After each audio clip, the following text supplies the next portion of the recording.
मुसलमान भाई अपने बच्चे को कुरान जरूर पढ़ाता है, ईसाई भाई अपने बच्चों को बाइबिल पढ़ाता है।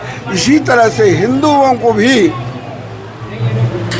किसी भी देवी देवता का एक उपासना की पद्धति जरूर सिखाए, जरूर बताए। कुछ अलग ही लग रहा है क्योंकि राम मंदिर भी इस बार उनका निर्माण हो चुका है। उसके साथ ये रामनवमी जो आई है उसके उपलक्ष्य में सोने पे सुहागा हो गया, मान के चलिए। 500 साल से जिसकी प्रतीक्षा हम कर रहे थे, आज वो आए हैं। खबर राजनीति की, सच्चाई घटना की, चर्चा धरोहर की। संदेश भारत, नजर हर खबर पर। नवरात्रि का ये महापर्व और महाअष्टमी का आज दिन है। श्रद्धालु भारी संख्या में मंदिर में आज दर्शन करने के लिए पहुंचे हुए हैं और आप देख सकते हैं कि हमारे पीछे श्रद्धालुओं की भीड़ कितनी लगी हुई है और भक्त कतार में लगे हुए हैं माता रानी के दर्शन करने के लिए। हम रायपुर के प्रसिद्ध मंदिर में आए हुए हैं, श्री राज राजेश्वरी मंदिर में, और यहाँ पर श्रद्धालु और भक्तगण अपने मन्नत पूरी करने के लिए आते हैं और यहाँ के माता रानी पर उनका आस्था जुड़ा हुआ है। हमारे आप देख सकते हैं, कैमरामैन से मैं चाहूँगा कि वे दिखाएं कि कैसे भक्तगण कतारों पे लगे हुए हैं और अपनी मन्नत और अपनी मनोकामना की पूर्ति के लिए माता रानी के जयकारे लगा रहे हैं, माता रानी को मन से याद कर रहे हैं और अपने मनोकामना की पूर्ति के लिए माता रानी के चरणों में प्रणाम करने के लिए, आशीर्वाद लेने के लिए पहुँचे हुए हैं। हम देखें कि कतारों में कैसे श्रद्धालुगण लगे हुए हैं और माता रानी से दर्शन और अपनी मनोकामना पूर्ति के लिए कतारों में आगे बढ़ते हुए। मनोकामना पूर्ति के बाद आए हैं या उससे पहले आए हैं? दर्शन करने के लिए आए हुए हैं। हर बार अलग अलग जगह जाते हैं या इस बार ही यहीं आते हैं? हर बार यहीं आते हैं। कहाँ से आ रहे हैं आप लोग? चंगोरा घाट, रायपुर। यहीं से आ रहे हैं। कैसे आए आप लोग, साधन से या पैदल पहुँचे हैं? साधन से। अच्छा, जय माता दी। जय माता दी। कहाँ से आ रहे हैं आप लोग? Professor colony. यहाँ हर बार नवरात्रि के समय पर ही पहुँचते हैं या आमतौर पर भी दर्शन करने आते हैं? हर बार आते हैं। जय माता दी। जय माता दी। आपको हर बार यहाँ आते हैं नवरात्रि के समय पर? हर बार मनोकामना पूर्ति के लिए आ रहे हैं या पूर्ति हो गई है इसलिए? दर्शन करने के लिए। सिर्फ दर्शन करने के लिए आ रहे हैं। जैसे कि हमारे साथ दर्शक जुड़े हुए हैं और वो बता रहे हैं कि वे केवल दर्शन करने के लिए आ रहे हैं, उनकी कोई मनोकामना या कोई इच्छा नहीं है। आज इस मंदिर में भजन संध्या का भी आयोजन किया गया है। आप जैसे मेरे पीछे देख सकते हैं, तैयारियां चल रही है। आयोजन समिति के सदस्यों से भी हम बातचीत करेंगे और जानेंगे उनसे आज की भजन संध्या के बारे में। श्रद्धालु लगातार कतारों में लगे हुए हैं और दर्शन कर रहे हैं। हम माता रानी के दर्शन कराने की कोशिश आपको पूरी करेंगे। आइए, मैं कैमरामैन से आग्रह करूंगा, अंदर आएं।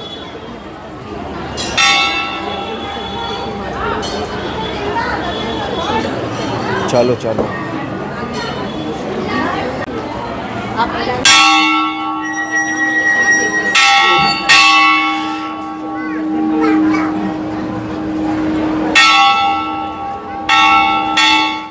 चैत्र नवरात्र का ये महापर्व, हम महामाया मंदिर के प्रांगण में खड़े हुए हैं और सभी श्रद्धालुगण कतारों में लगे हुए हैं अपनी मनोकामना की पूर्ति के लिए, माता के दर्शन के लिए जय माता दी के जयकारे लगा रहे हैं।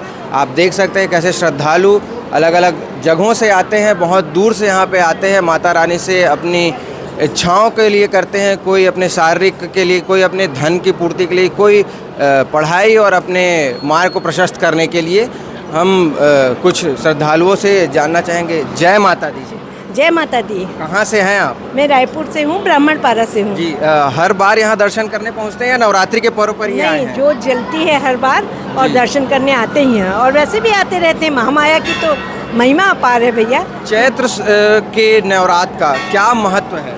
चैत्र नवरात्र का बहुत विशेष महत्व है और ख़ास तौर से आज अष्टमी महागौरी मैया का और विशेष है, क्योंकि आज के ही दिन हवन हो जाता है और माँ का शांत रूप आज से फिर दिखने लगता है। चैत्र नवरात्र के साथ ही हिंदू नव वर्ष शुरू होता है। बिल्कुल, गुड़ी पड़वा से, चैत्र नवरात्र से हमारा हिंदुओं का, हम सब सनातन हैं, हिंदू हैं और हमारा नव वर्ष प्रारंभ होता है।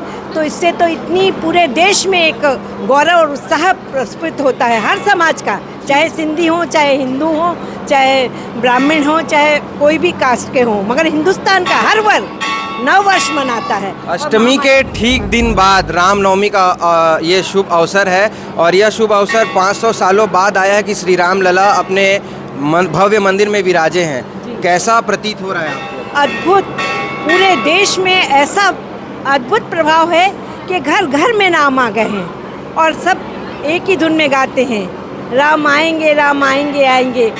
वो बात एक गाने में थी मगर आज सब गा रहे हैं राम आ गए हैं। और रामनवमी में जो आप देखेंगे कल, तो ऐसा लगेगा आपको पूरे देश में, पूरे नवरात्रि में हम लोगों ने 5 दिए जलाए हैं कि राम जी का आगमन हो रहा है। और 500 साल से जिसकी प्रतीक्षा हम कर रहे थे, आज वो आए हैं, तो उनके उत्सव मनाने के लिए उनके जन्म की तैयारियां पूर्व से हो गई हैं। अयोध्या में नहीं, पूरे भारतवर्ष में हो गई हैं। जी, अभी रामनवमी का ये पर्व 500 सालों के बाद आया है और जैसा आपने अपनी खुशी जाहिर की कि रामलला अपने मंदिर में विराजे हैं, घर पे या मोहल्ले पे या अपने परिवार के साथ कैसी तैयारियां की आपने?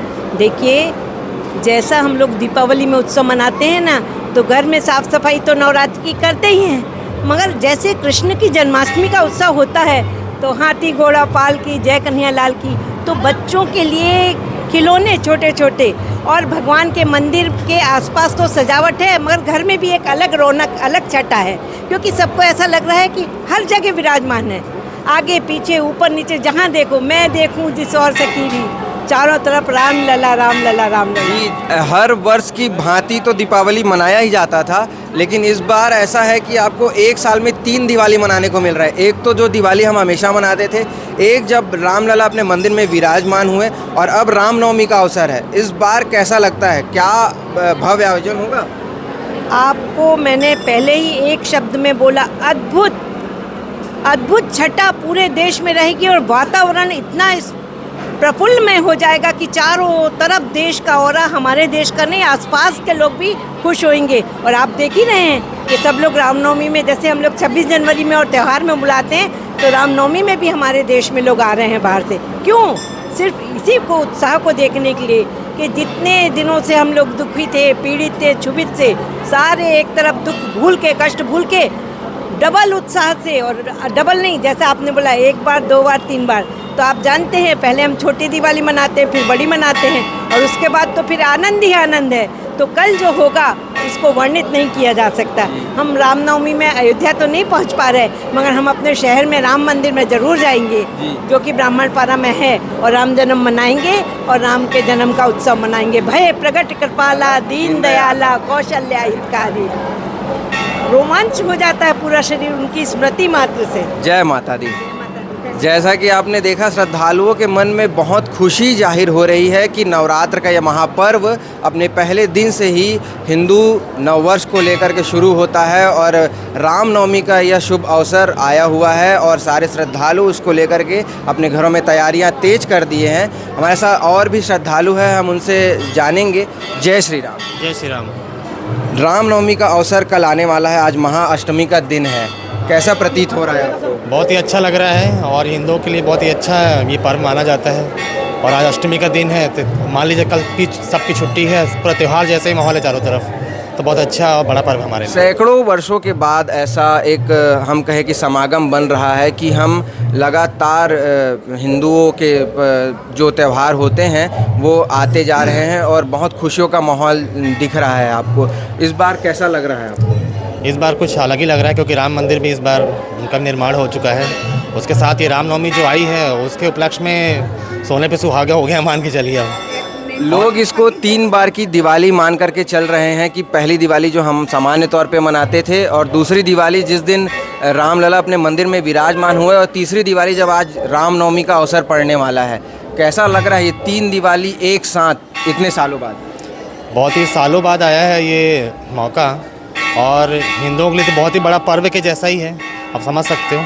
और ये जो फैसला है रामनवमी का, और साथ में ये जो अष्टमी आई है, तो जो खुशी हिंदुओं की वो दोगुनी तिगनी हो गई है, उसको हम बयान नहीं कर सकते। जी, देख रहे हैं आपकी श्रद्धालु कैसे अपनी खुशियों को जाहिर कर रहे हैं, और वो कह रहे हैं कि उनके पास ऐसे शब्द नहीं हैं कि वो उनको बयान कर सके। हवन पूजन का कार्यक्रम लगभग संपन्न हो चुका है और हमारे साथ और भी श्रद्धालु हैं जो लगातार आप देख सकते हैं कतारों में लगे हुए हैं। जय श्री राम भैया। जय श्री राम। कहाँ से आ रहे हैं आप? यहीं से है। इस बार रामनवमी का अवसर फिर पड़ने वाला है। आज महाअष्टमी का दिन है। तीसरी बार की दिवाली जनता कह रही है, कैसा महसूस हो रहा है?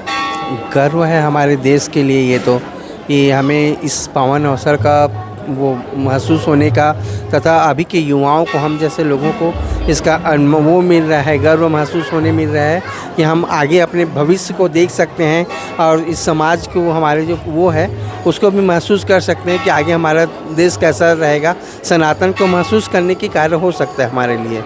जय श्री राम भैया जी। जय सीताराम। ये सैकड़ों वर्षों बाद ऐसा संगम हुआ है कि तीसरी बार दिवाली मनाने का मौका हिंदुओं को मिल रहा है, कैसा महसूस कर रहे हैं आप? मुझे बहुत मैं एक हिंदू हूँ और मुझे गर्व है कि मुझे ऐसा जो है पर्व मनाने के लिए मिल रहा है, अवसर प्राप्त हो रहा है। राजराजेश्वरी मंदिर में हम आए हुए हैं और आयोजन समिति के सदस्य हमारे साथ में हैं। महाराज जी, क्या तैयारियां हैं, कैसी तैयारियां रही और कैसे श्रद्धालुओं को दर्शन हुआ इस बार? मंदिर में पधारे समस्त श्रद्धालुगण, आप मीडिया कर्मी, श्री महामाया देवी मंदिर पब्लिक ट्रस्ट कमेटी आप सभी का हार्दिक स्वागत करती है। जैसा कि हर एक नवरात्रि में माता जी के श्रद्धालुओं के द्वारा मनोकामना ज्योति जलवाई जाती है, इसी परिप्रेक्ष्य में 9,705 ज्योति का इस समय प्रज्वलन किया गया, जिसमें 9,533 ज्योति मनोकामना ज्योति रही, 163 ज्योति अखंड नवरात्रि ज्योति रही एवं 7 राज ज्योति रही। राज ज्योति का प्रज्वलन घर्षण से उत्पन्न अग्नि के द्वारा एक 4 साल से लेकर 10 साल की बच्ची के हाथों के द्वारा ही राज ज्योति का प्रज्वलन किया जाता है। उस राज ज्योति से ही श्री अन्य ज्योतियों का प्रज्वलन होता है। जैसा कि आप समस्त ऐसे दिव्य जगह में मीडिया कर्मी एवं श्रद्धालुगण भी इस चीज़ को अनुभव करते होंगे, जैसे भी इस परिसर में आप प्रवेश करते हैं माँ की दिव्यता आपको स्वयं के रूप में नजर आती है। यह एक ऐसा दरबार है जिसमें आपकी सच्चे दिल से मांगी हुई हर मनोकामना पूर्ण श्री महामाया देवी अवश्य करती है। महाराज जी, अष्टमी के बाद रामनवमी का अवसर है और सैकड़ों वर्षों के बाद ऐसा अवसर आ रहा है कि हमारे प्रभु श्री राम लला अब अपने भव्य मंदिर में विराजे हैं और सैकड़ों वर्षों के बाद ऐसा अवसर है कि रामनवमी अब वो अपने मंदिर में उनका जन्मोत्सव मनाया जाएगा, कैसा प्रतीत हो रहा है? देखिए, आप सिर्फ रामलला को वहाँ उनकी स्थापना से ही मत जोड़िए, क्योंकि वास्तविक में कहा जाए कि यह एक दिव्य जगह, दिव्य बात है कि हम अयोध्या में श्री रामचंद्र जी की जो वापस उनकी स्थापना उनकी जन्मभूमि में हुई, सराहनीय कार्य हुआ। और लेकिन हर नवरात्रि में आप देखेंगे रामलला का माता जी के संबंध जरूर जुड़ा हुआ है। चैत्र में रामनवमी और कुंवार में दशहरे के रूप में। चैत्र में जब भगवान राम के पिता माँ आदिशक्ति की जब पूजा अर्चना किए तो भगवान राम उनके घर नवमी के रोज पधारे। इसी प्रकार से भगवान राम ने जब पूजा अर्चना किया, माँ शक्ति की आराधना की, तब रावण का वध दशहरे के रोज हुआ। तो इस प्रकार से अगर हमारे भारतीय सनातन की सही व्याख्या किया जाए तो राम ने भी माँ शक्ति की उपासना की और उन्हीं के ही कृपा से हर कार्य होते चले आ रहा है। मैं स्वागत करता हूँ कि भगवान राम आज अपने 500 वर्षों के जो एक प्रकार से बोला जाए विरक्ति की जगह में सुव्यक्ति के रूप में वे व्यवस्थित हुए। जी महाराज जी, मेरा एक अंतिम सवाल कि ऐसा अद्भुत समागम सैकड़ों वर्षों बाद मिला है, श्रद्धालुओं के और देशवासियों के लिए आप क्या कहना चाहेंगे, क्या संदेश आएगा? मेरा तो आप सभी से ही ये निवेदन है कि देखिए, हर वर्ग अपने अपने संप्रदाय अपने अपने इसमें जुड़ा हुआ है। आज आपको संगठित होने की बहुत ही आवश्यकता है।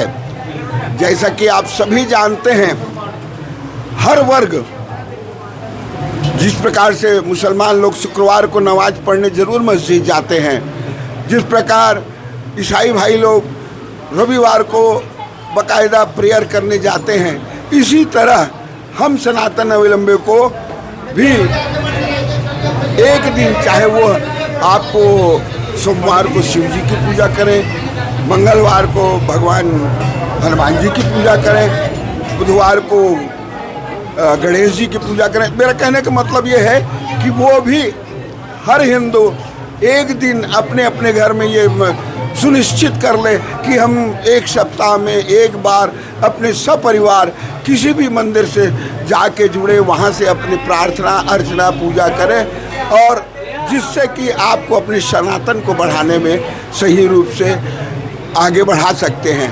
आप एक चीज़ और की गौर की करेंगे कि अन्य धर्मावलंबी तो साथ साथ जाते ही हैं, लेकिन मुसलमान भाई अपने बच्चे को कुरान जरूर पढ़ाता है, ईसाई भाई अपने बच्चों को बाइबिल पढ़ाता है। इसी तरह से हिंदुओं को भी किसी भी देवी देवता का एक उपासना की पद्धति जरूर सिखाए, जरूर बताए। धन्यवाद महाराज जी। जैसा कि महाराज जी से हमने बातचीत की और उन्होंने श्रद्धालुओं के लिए और सभी देशवासियों के लिए और सभी सनातियों के लिए संदेश दिया कि जो भी हिंदू धर्म के उपासक हैं और जो भी हिंदू धर्म को मानने वाले लोग हैं, वे सप्ताह में एक दिन मंदिर अवश्य पधारें, अपने आने वाली पीढ़ी को ये ज़रूर सिखाएं और अपने धर्म से संबंधित किताबें और अपने धर्म से संबंधित जो चीज़ें हैं वो सिखाएं, जैसा उन्होंने अन्य धर्मों को लेकर के उदाहरण दिया। बहुत बहुत धन्यवाद। कैमरामैन दीपक के साथ रिपोर्टर अभय गुप्ता। आप देख रहे थे संदेश भारत। संदेश भारत, नजर हर खबर पर।